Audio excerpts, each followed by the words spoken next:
Hello friends, राजा yes academy में आपका स्वागत है। आज मैं धार्मिक आंदोलन से संबंधित कुछ ऐसे प्रश्न के बारे में बताने जा रहा हूं, जिसका कुछ भाग पहले के वीडियो में बता चुके हैं और उसके आगे अब बताने जा रहे हैं। तो जो कि आगामी रेलवे, बैंकिंग, एसएससी के साथ साथ सभी राज्य स्तरीय पीसीएस परीक्षाओं में पूछे जाने वाला महत्वपूर्ण प्रश्न है। अगर आप मेरे चैनल पर नए हैं तो सब्सक्राइब कर लें और बेल आइकन दबा दें ताकि सभी नोटिफिकेशन आपको मिलता रहे। तो चलिए, आज का पहला प्रश्न है, कौन जैन धर्म का संरक्षक नहीं था? इसका सही आंसर है कनिष्क। तो कनिष्क जो था वह जैन धर्म का संरक्षक नहीं था। अगला प्रश्न है, श्रवणबेलगोला कहाँ स्थित है? इसका सही आंसर है कर्नाटक में। तो श्रवणबेलगोला जो है वह कर्नाटक में स्थित है। अगला प्रश्न है, कौन सा धर्म विश्व विनाशकारी प्रलय की अवधारणा में विश्वास नहीं करता है? तो कौन सा धर्म है जो कि विश्व विनाशकारी प्रलय की अवधारणा में विश्वास नहीं करता है? तो इसका सही आंसर है जैन धर्म। अगला प्रश्न है, महावीर के अनुसार मानव जीवन के वास्तविक उद्देश्य संसार से मुक्ति प्राप्त करने को किस प्रकार कहा गया है? इसका सही आंसर है कैवल्य। अगला प्रश्न है, किस धर्म को राष्ट्रकूटों का संरक्षण प्राप्त था? तो इसका सही आंसर है जैन धर्म। तो जैन धर्म को राष्ट्रकूटों का संरक्षण प्राप्त था। अगला प्रश्न है, निम्नलिखित में कौन सा कथन भद्रबाहु के बारे में सही है? तो इसका सही आंसर हो जाएगा ऑप्शन नंबर सी, इनके वे जैन संत थे। भद्रबाहु जो थे वे जैन संत थे और वे चंद्रगुप्त मौर्य के आध्यात्मिक गुरु थे। अगला प्रश्न है, जैन धर्म में पूर्ण ज्ञान के लिए क्या शब्द है? इसका सही आंसर है कैवल्य। तो जैन धर्म में पूर्ण ज्ञान से जो संबंधित शब्द है उसका अर्थ है कैवल्य। अगला प्रश्न है, निम्नलिखित में से कौन जैन धर्म के अनंत चतुष्टय में सम्मिलित नहीं किया गया है? इसका सही आंसर है अनंत शांति। अगला प्रश्न है, राजाओं में से कौन जैन धर्म का संरक्षक था? इसका सही आंसर है खारवेल। तो खारवेल जो था वह जैन धर्म का संरक्षक था। अगला प्रश्न है, किसके जैन धर्म को मैसूर से निकाल दिया गया था? यानी कि जैन धर्म को मैसूर से किसने निकाल दिया था? इसका सही आंसर हो जाएगा शंकराचार्य ने। अगला प्रश्न है, बोधिसत्व पद्माणी यानी कि बोधिसत्व पद्मपाणि का चित्र सर्वाधिक प्रसिद्ध और प्रायः चित्रित चित्रकारी है जो कि किसका है? तो इसका सही आंसर है अजंता में है। यानी कि बोधिसत्व पद्मपाणि का चित्र जो है सर्वाधिक प्रसिद्ध और प्रायः चिन्हित है जो कि अजंता में स्थित है। अगला प्रश्न है, बुद्ध का जन्म कब हुआ था? इसका सही आंसर है बुद्ध का जो जन्म हुआ था वह 563 ईस्वी में हुआ था, ईसा पूर्व हुआ था और इनका जन्म कपिल वस्तु में नहीं बल्कि लुम्बिनी में हुआ था। तो महात्मा बुद्ध का जो जन्म हुआ था वह लुम्बिनी में हुआ था। अगला प्रश्न है, निम्नलिखित राज्यों में से किनका संबंध बुद्ध के जीवन से था? इसका सही आंसर है अवंती, गंधार, कौशल और मगध। इसका सही आंसर हो जाएगा कौशल और मगध से। तो जो भगवान बुद्ध जो थे जिनका संबंध कौशल और मगध से है। अगला प्रश्न है, लुम्बिनी गौतम बुद्ध का जन्म स्थान था, इसका समर्थन किसके एक अभिलेख से होता है? लुम्बिनी गौतम बुद्ध का जन्म स्थान था, यह किसके समर्थन के अभिलेख से होता है? इसका सही आंसर है सम्राट अशोक। अगला प्रश्न है, गौतम बुद्ध की माँ किस वंश से संबंधित थी? तो इसका सही आंसर है कोलीय वंश। तो गौतम बुद्ध की जो माँ थी वह कोलीय वंश से संबंधित थी। अगला प्रश्न है, बुद्ध की मृत्यु कहाँ हुई थी? सही आंसर है इसका उत्तर प्रदेश में। यानी कि बुद्ध की मृत्यु जो हुई थी वह जिस स्थान पर हुई थी वह अब उत्तर प्रदेश राज्य में स्थित है। अगला प्रश्न है, कौन सा प्राचीन नगर गौतम बुद्ध के जीवन से नहीं जुड़ा है? तो इसका सही आंसर है पाटलिपुत्र। अगला प्रश्न है, कौन सा नाम बुद्ध का दूसरा नाम है? इसका सही आंसर है पाश्वर, प्रछन्न, मिहिर और गुंडकेश। तो यह ऑप्शन कोई सही नहीं है, तो दूसरा नाम इनमें से कोई है। अगला प्रश्न है, महात्मा बुद्ध का महापरिनिर्वाण किसके गणतंत्र में हुआ था? तो महात्मा बुद्ध के महापरिनिर्वाण का जो प्रमाण हुआ था वह किसके गणतंत्र में हुआ था? इसका सही आंसर है मल्लों के। अगला प्रश्न है, अलार कलाम कौन थे? अलार कलाम कौन थे? तो बुद्ध के अध्यापक थे। अलार कलाम जो थे वे भगवान बुद्ध के अध्यापक थे। अगला प्रश्न है, बुद्ध के जीवन की किस घटना को महाभिनिष्क्रमण के रूप में जाना जाता है? तो इसका सही आंसर है उनके गृह त्याग को। अगला प्रश्न है, कौन सा बुद्ध के जीवन से संबंधित नहीं था?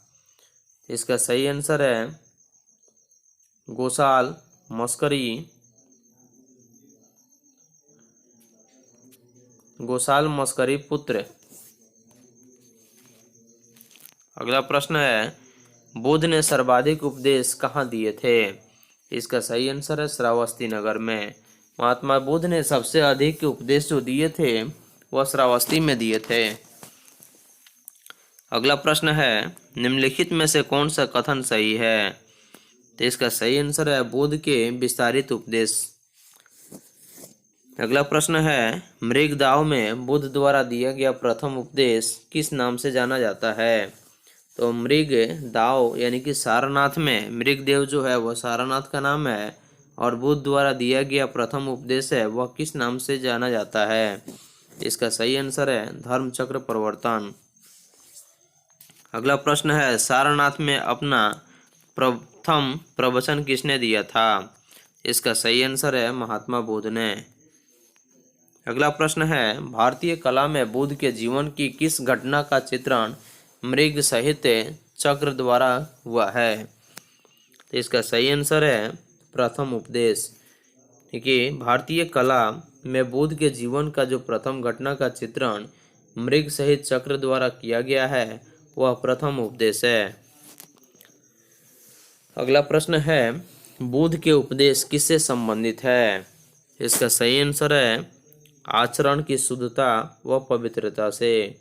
तो बुद्ध के उपदेश जो है वह आचरण की शुद्धता एवं पवित्रता से संबंधित है। अगला प्रश्न है, गौतम बुद्ध द्वारा अपने धर्म में दीक्षित किया जाने वाला अंतिम व्यक्ति कौन था? तो महात्मा बुद्ध द्वारा अपने धर्म में दीक्षित किए जाने वाला जो अंतिम व्यक्ति था वह कौन था? इसका सही आंसर हो जाएगा सुभद्र। अगला प्रश्न है, बुद्ध ने अपना अंतिम उपदेश किस शिष्य को दिया था? तो इसका सही आंसर है सुभद्र को। तो बुद्ध के जो अंतिम उपदेश थे वे अपने शिष्य सुभद्र को दिए थे। अगला प्रश्न है, बोध गया में महात्मा बुद्ध ने 2 बंजारों को उपदेश देकर अपना उपासक बना लिया था। वे बंजारे कौन कौन थे? तो इसका सही आंसर है मलिक और तपस्सु। तो मलिक और तपस्सु 2 ऐसे बंजारे थे जिनको बोध गया में महात्मा बुद्ध ने उपदेश देकर अपना उपासक बना लिया था। अगला प्रश्न है, गौतम बुद्ध का प्रथम प्रवचन कहाँ हुआ था? इसका सही आंसर है सारनाथ में। तो महात्मा बुद्ध ने अपना प्रथम प्रवचन सारनाथ में दिया था। अगला प्रश्न है, धर्म चक्र प्रवर्तन कहाँ किया गया था? इसका सही आंसर है सारनाथ में। तो सारनाथ में महात्मा बुद्ध के द्वारा धर्म चक्र प्रवर्तन किया गया था। अगला प्रश्न है, गौतम बुद्ध ने अपनी मृत्यु के उपरांत बौद्ध संघ के नेतृत्व के लिए किसे नामित किया था? तो इसका सही आंसर हो जाएगा उपयुक्त में से कोई नहीं, यानी कि महाकाश्यप, आनंद और उपाली, यह तीनों में से कोई नहीं था। अगला प्रश्न है, प्रथम शताब्दी ईस्वी में किस भारतीय बौद्ध भिक्षुक को चीन भेजा गया था? इसका सही आंसर है नागार्जुन को। तो प्रथम शताब्दी ईस्वी में नागार्जुन एक भारतीय बौद्ध भिक्षुक थे जिनको चीन भेजा गया था। अगला प्रश्न है, बौद्ध संघ में भिक्षुणी के रूप में स्त्रियों के प्रवेश की अनुमति बुद्ध द्वारा दी गई थी। इसका सही आंसर है वैशाली में। तो बौद्ध संघ में भिक्षुणी के रूप में स्त्रियों के जो प्रवेश की अनुमति जो दी गई थी महात्मा बुद्ध के द्वारा, वह वैशाली में दी गई थी, जो कि बिहार के हाजीपुर में पड़ता है। अगला प्रश्न है, बौद्ध मत में पातिमोक्ष से क्या अभिप्राय है? इसका सही आंसर है संघ के नियम। अगला प्रश्न है, बुद्ध ने किसकी इच्छा को ध्यान में रखकर स्त्रियों को संघ में प्रवेश करने की अनुमति दी थी? इसका सही आंसर है प्रजापति गौतमी। तो महात्मा बुद्ध ने प्रजापति की इच्छा को ध्यान में रखकर स्त्रियों को संघ में प्रवेश करने की अनुमति दी थी। अगला प्रश्न है, गौतम बुद्ध द्वारा भिक्षुणी संघ की स्थापना कहाँ की गई? तो गौतम बुद्ध के द्वारा भिक्षुणी संघ की स्थापना जो है वह वैशाली में की गई, जो कि बिहार के हाजीपुर के पास पड़ता है। अगला प्रश्न है, बौद्ध संघ में स्त्रियों के प्रवेश की अनुमति बुद्ध द्वारा कहाँ दी गई थी? इसका सही आंसर है वैशाली में। अगला प्रश्न है, बौद्ध संघ में प्रवेश पाने वाली पहली स्त्री कौन थी? इसका सही आंसर है गौतमी प्रजापति। तो बौद्ध संघ में प्रवेश करने वाली सबसे पहली स्त्री जो थी वह गौतमी प्रजापति थी। अगला प्रश्न है, कौन बुद्ध के जीवन काल में ही संघ प्रमुख होना चाहता था? इसका सही आंसर है देवदत्त। देवदत्त जो बुद्ध का एक अनुयायी था, शिष्य था, उन्होंने महात्मा बुद्ध के जीवन काल में ही संघ प्रमुख होना चाहता था। अगला प्रश्न है, महायान बौद्ध धर्म में बोधिसत्व अवलोकितेश्वर को और किस अन्य नाम से जानते हैं? इसका सही आंसर हो जाएगा पद्मपाणि। अगला प्रश्न है, कौन सा एक बौद्ध मत में निर्वाण की अवधारणा की सर्वश्रेष्ठ व्याख्या करता है? इसका सही आंसर हो जाएगा तृष्ण रूपी अग्नि का समन। अगला प्रश्न है, बौद्ध धर्म के विचार के कारणों में कौन सम्मिलित थे? तो इसका सही आंसर हो जाएगा ऑप्शन नंबर सी, सभी। अगला प्रश्न है, संसार अस्थिर और क्षणिक है, यह किससे संबंधित है? इसका सही आंसर हो जाएगा बौद्ध धर्म से। अगला प्रश्न है, बौद्ध दर्शन में कल्याण मित्र क्या है? तो इसका सही आंसर है अष्टांगिक मार्ग। अगला प्रश्न है, अष्टांगिक मार्ग की संकल्पना किसका अंग है? इसका सही आंसर हो जाएगा धर्म चक्र परिवर्तन सूत्र की विषय वस्तु का। अगला प्रश्न है, अष्टांगिक मार्ग का प्रतिपादन किसने किया था? तो महात्मा बुद्ध ने। अगला प्रश्न है, बौद्ध दर्शन के अनुसार कारण एवं कार्य के सिद्धांत को किस प्रकार जाना जाता है? इसका सही आंसर है प्रत्युत्तमाद। अगला प्रश्न है, बौद्ध धर्म में 4 आर्य सत्यों में से कौन एक प्रत्यय समुत्पाद के सिद्धांत की व्याख्या करता है? इसका सही आंसर हो जाएगा द्वितीय। अगला प्रश्न है, संघ का पवित्र स्थान क्या है? इसका सही आंसर हो जाएगा बौद्ध। अगला प्रश्न है, कौन सा विचार बौद्ध धर्म से संबंधित नहीं था? इसका सही आंसर है पितृ।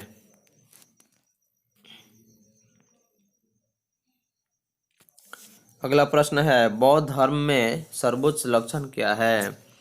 इसका सही आंसर है सुमंगलम निर्वाण। बौद्ध धर्म में सर्वोच्च लक्षण जो है वह निर्वाण का है। अगला प्रश्न है, कौन दीघे निकाय पर एक टीका है? इसका सही आंसर हो जाएगा सुमंगल विलासिनी।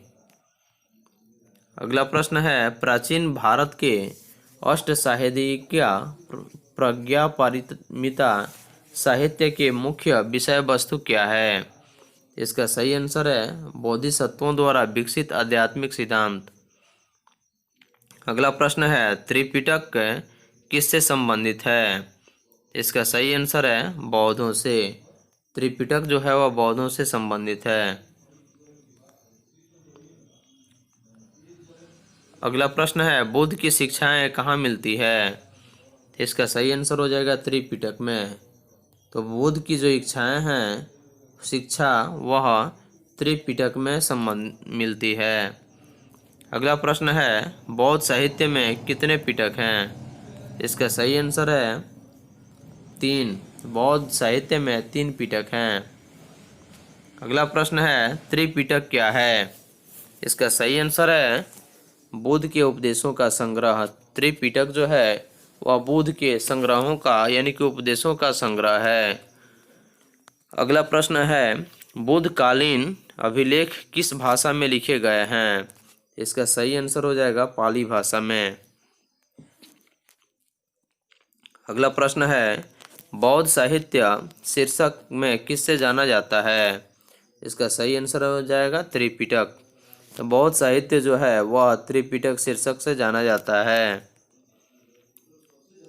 अगला प्रश्न है, कौन सी बौद्ध रचना नहीं है? इसका सही आंसर हो जाएगा यवन जातक। अगला प्रश्न है, किस बौद्ध ग्रंथ में संघ जीवन के नियम प्राप्त होते हैं? इसका सही आंसर हो जाएगा विनय पिटक। अगला प्रश्न है, किस बौद्ध साहित्य में महात्मा बुद्ध के नैतिक सिद्धांत से संबंधित प्रवचन संकलित है? इसका सही आंसर हो जाएगा सूत पिटक।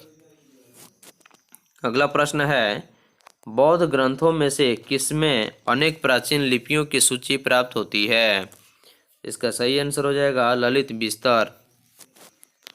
अगला प्रश्न है, निकाय किससे संबंधित है?